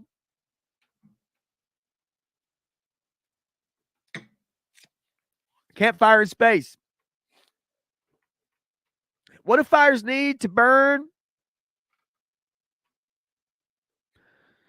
Oxygen. Campfires need oxygen to burn like this. Now, mind you, have there been fires on ships that are exploding and stuff like that in Star Wars? Have we seen ships coming apart? You've seen fire? Yes. All right. But you also have it where a ship's coming apart, there's oxygen inside, and obviously as that's releasing, you've got fires going and stuff like that. A ship's exploding and coming apart. Yes, part of it is dramatic effect, of course. But this is literally treated as a campfire. Now, mind you, she sees the fire and she has a flashback, and it flashes back. She sees it and it flashes back to her village burning down around her as a child. Now, the Neimoidians, do you guys remember the Neimoidians? Remember the Neimoidians from Phantom Menace when Qui-Gon and Obi-Wan go, their Trade Federation ship, they're blocking the trade lanes, and they go to talk to the Neimoidians. Do you remember what they sound like? Remember what the Neimoidians sounded like? Jedi. Ugh. Neimoidians sounded like Jedi. We better get them out of the ship quickly. Those are Jedi in the cargo hold. Well, they've changed the voice of the Neimoidians.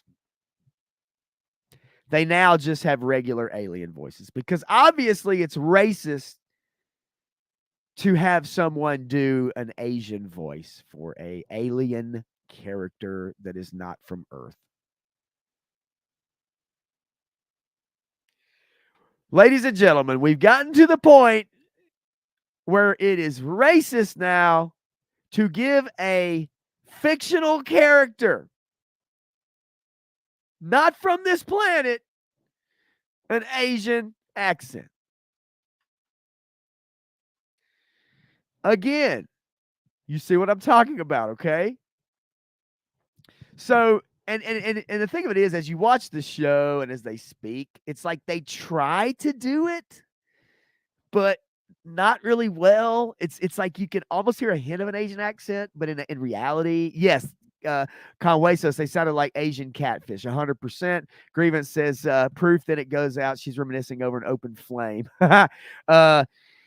It's a new kind of fire called woke fire that rebels against the male-dominated space constraints of needing oxygen to work. That's right. It is woke fire, and the patriarchy has created this fire. Unbelievable. All right. So anyway, patriarchal fire.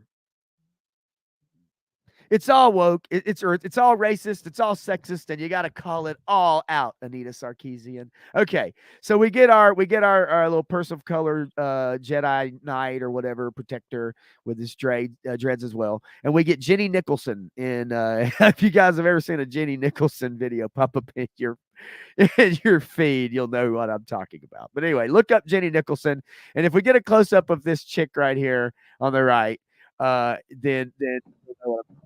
They walk in, they ask the Neimoidians, and then here we get To what do we owe the pleasure of Jedi presence on our humble ship? My name is Jord Vandar. Did that sound like a Asian catfish to you? To what do we owe the presence of the Jedi Order on our ship today? The hell is that shit? Like, come on. All right. So anyway, they come to investigate because of the murder of the Jedi, and the bartender and somebody else say, "Hey, as a girl, this is what she looked like," and they know that this chick here, her twin, is working on this ship. And once again, he says, "Let's see." It's a cargo ship. We have no passengers.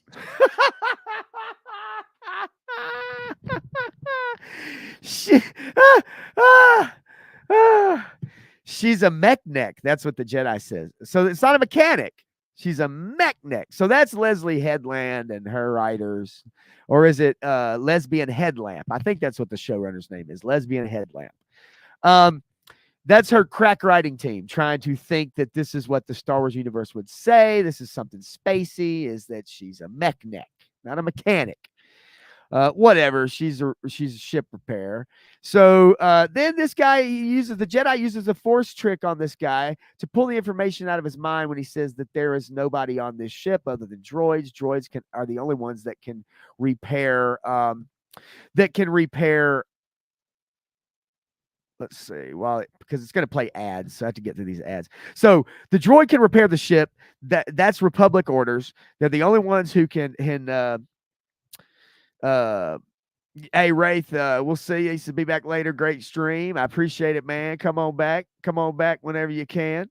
So anyway, so the ship, they have it's supposed to be droids repairing the ship, and instead it is they have people, and this chick is one of the people repairing the ship. So anyway, She's not supposed to be, but these guys found out she matches the description of the person who killed the Jedi Master. This is a former Padawan, mind you. So they think, oh, she's former member of the Jedi, Jedi Academy, whatever, former Padawan. And so she has motive to kill former Jedi. I don't know why you would come up with that. I don't know where you would come up with that. None of that makes any sense. I don't know how you would say, well, she's a former Padawan, she has motive. The reason why they think it's her, because her twin sister, when the Jedi went to go get these children from their village, somehow a fire was caused, and they say it was caused by May, the bad one, to try to kill her sister. And May died in the fire. So the twin who just killed the Jedi Master supposedly died in a fire 16 years ago. That's the story, and I'm sticking to it. But so that's what they're saying here. They're saying that's what happened. All right. So go back. Let me present this screen. All right, here we go. Oh, not that screen. Stop sharing that screen. What are you talking about? I don't want you. I want you. There we go. All right. So anyway, so they go through the ship, they find the chick, they talk to her, they say, hey, you match the description, and they say, we're going to need you to get on this prison ship or aboard a prison vessel. We're going to take you with us, and we're going to go back to Coruscant. And she knows this guy because she trained as a Jedi, as a Padawan, so she knows him, and she's got her own little, says pip beeping. That's her own little little droid that she's got, kind of like in Jedi Survivor and Jedi whatever. She's got her own little droid. And so anyway, she says, well, look, I'll come with you peacefully. She tells them how she became on this ship, and they know she quit the Jedi Order. There's a bunch of exposition here, which is so boring because he actually basically describes what happened, and she describes where what happened to her as well, and it's just back and forth dialogue that's exposition only. And then the thing of it is, they have really no reason to suspect her because she's been on this ship the whole time. Like, she's been on this ship the whole time. How could she have murdered a Jedi when she's been on this ship? So it makes no sense in the first place for them to detain her. But because she matches the description of the person who killed the Jedi Master, then they're going to bring her in. So they take her to the prison ship. She gets to bring her droid. They get on the prison ship. They stick her in a cell. Meanwhile, we have young Padawan learners, and their teacher is none other than Squid Game guy. Squid Game guy. Squid Game guy. He kind of speaks English. He's Squid Game guy. And he's diverse. So he got the part. Pedro Pascal. Anyway, then we get the Green Jedi, which is our showrunner's wife in real life. There she is. All right. Nepotism. Anyway, she's a terrible actress, by the way, and she's ugly as shit. But let's go. All right. It says, kids, get on down the road. Go hit the books. Hit the books, take a shower, run out in the fields, go toss Yoda around. Anyway, so she comes in, she says, hey, listen, there's we have your former Padawan, and we got her in a prison ship. They're bringing her back to Coruscant. And I just want you to know, I don't really want you involved in this because, we need to hide you. We need to keep you separated. We need to keep you away. We don't want you involved with this. And he says, I'm not so sure she could have done it. And they say, well, she's the only one. The motive is that, she left the Jedi Order, and, he doesn't believe it. So there's a little exposition scene there. She fills him in. Then we have the ship, and you got a couple criminals in here that are like, hey, we're going to stage a breakout. And she's just sitting there like, I don't know what I'm going to do. And he says, well, do you want to take your chances in here with the Jedi, or do you want to come with us? And she says, okay, I'll come with you. So they stage this breakout. She doesn't really want to do it, but they stage the breakout anyway. Come on, let's go. There we go. And so they stage a breakout. All right. Now it's boring. I don't want to play all this crap. But anyway, So somehow they're able to take over the droid that's guarding them. The droids pilot this ship. There's no people, it's only droids. And she somehow is able to get a key to get out of her cell. Meanwhile, though, the other criminals, they escape in escape pods without her. They leave her behind. So they tricked her. They left her behind. But now she's on a ship that is going to crash. And it comes down and it crashes on this funky planet full of ice. And then all of a sudden we get a report that the ship has gone down and it's crashed. This is Squid Game guy's Padawan, and she's kind of filling him in a little bit, and then they say, if we don't meditate on the past, We're doomed to repeat. we're doomed to repeat it. Wow, what writing! Change one word. What writing? Holy cow! So anyway, so this green chick comes back. She says, "Hey, we took a ship. We found the escape pods. We recovered the criminals, and then they brought them all the way back to Coruscant. And now they want to send a team to go check for the crashed ship. Says they went to they found no survivors. They scanned it. They found no survivors. The ship is on the planet below you. And instead, you bring the prisoners all the way back to Coruscant. And now you have to turn around and send somebody all the way out to the crashed ship to look for this girl. Why would you not do it at the same time? It's so stupid. So now it's like, look, I want to go. He says, hey, I need you to help me find somebody. He uses again the Jedi mind trick. He says, she helped me. I betrayed her, took the last escape pod. So now Squid Game guy is going to go look. They're going to survey the wreckage. She says, no, you can't go. You're too valuable. He says, I trained her. I have to go. So they're going to take a small team. Small team means his Padawan. It means it is that other guy, person of color, male cuck, braided Jedi. And then, so Chick wakes up and they're leaving. Here's the scene right here. He's got his shirt off, and then she says, Yod, put your clothes on. ooh, burn, motherfucker, burn. Ooh, put your clothes on, man. I don't like you. I don't like men. Get on out of here, man. Get on. Yes, Queen. Yes. You go, girl. Tell that boy. Tell him. So they land on the planet. They find, they go down. This chick, she sees her sister. Sees her twin sister. They have an interaction. Somehow they're forced talking to each other. Now, mind you, they have not seen each other 16 years. Both of them think the other is dead, but they've never connected through the Force before. They've never connected. They've never, ever tried. Like, trying to talk to her sister, thinking she's a ghost. Not even a Force ghost, just a ghost. Never tried it before. 26 years old. They've never tried it before. So all of a sudden now, she finds out from her twin sister in a vision, or she's talking to her. She said, yeah, I killed Master and Dara at the bar.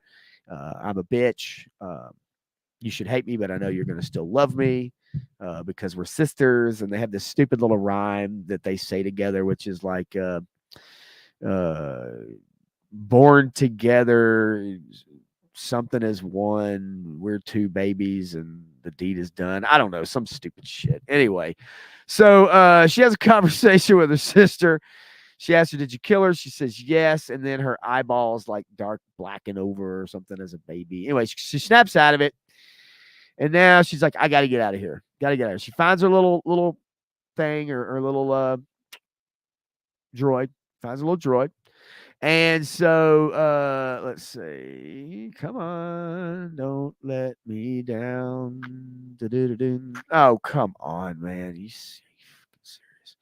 All right, I'll stop sharing the screen for now because I got to get through these ads. I'm gonna get to the end of the show, and then I'm gonna finish up because we're going right at 2 hours. And And like I said, I don't want to keep you guys too long, but I didn't want to kind of blaze through this if I can and just give you an idea of this show. If you didn't want spoilers and you really want to see it for yourself, I understand.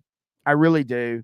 I do want to say, highlight a couple comments here while I'm waiting on these ads. Rafe Mace, while he was here, he said, 1,000%. I remember sitting in the Phantom Menace next to my Asian bud, and he was laughing, recognizing the tenor, right?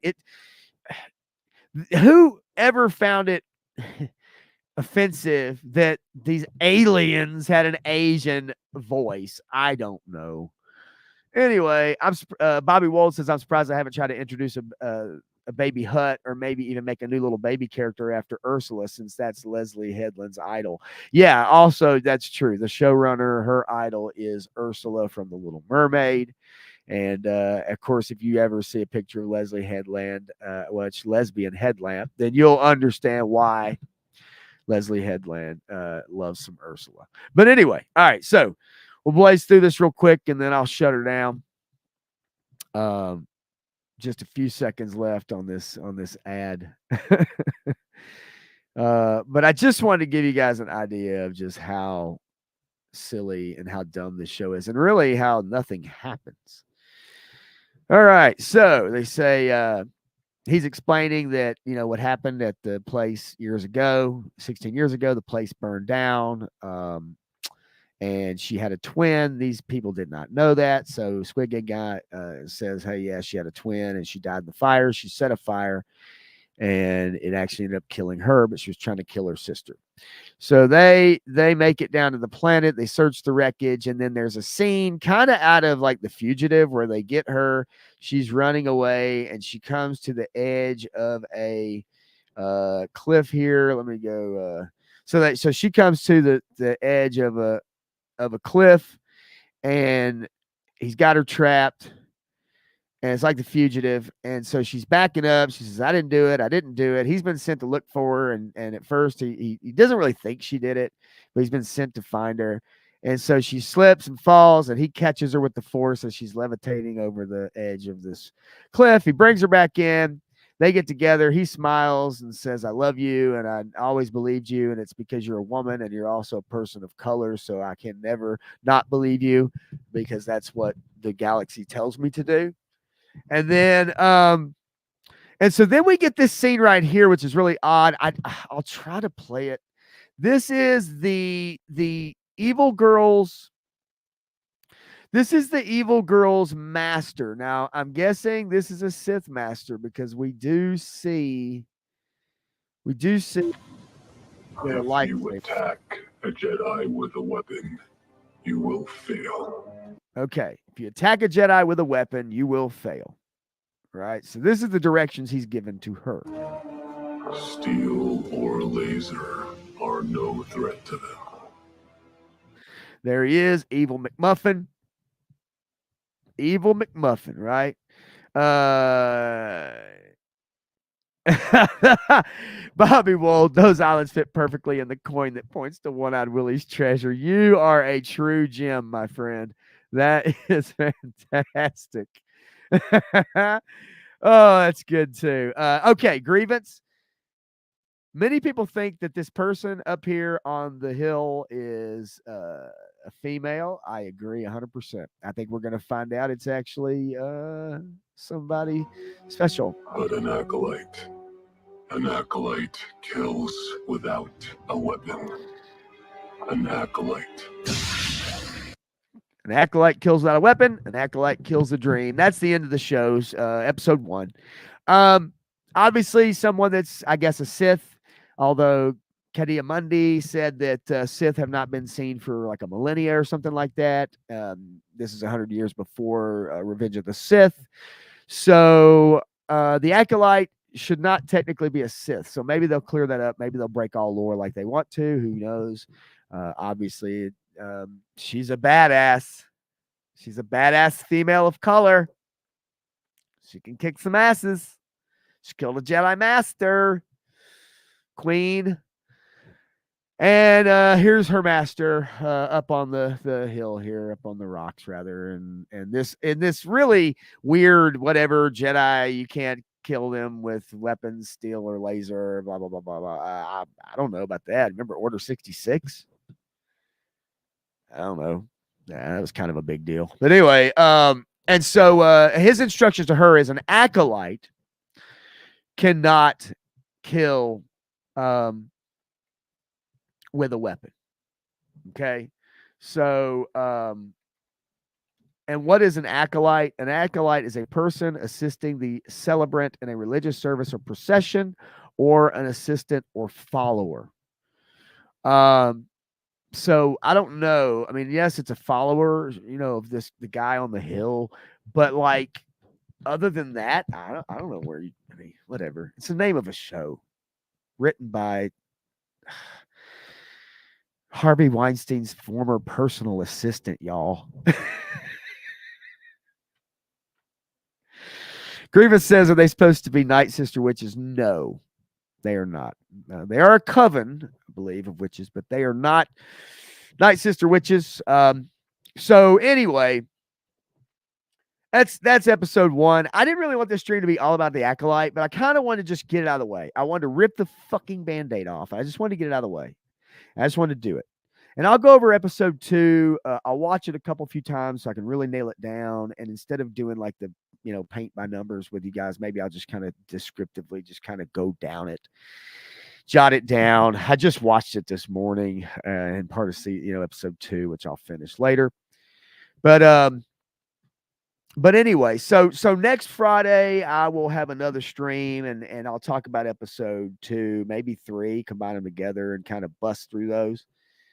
And bring up a couple other news topics of the day. I kind of checked through to see if there was any kind of pop culture news, anything that me and Matthew didn't go over. There are some things out there, but nothing I found to be too significant, really, or pressing at the moment. But I do want to, as we go forward, I will make this stream longer. In subsequent streams, it will be longer. Today, I do have child duties that I've got to do. I do have to pick up my son.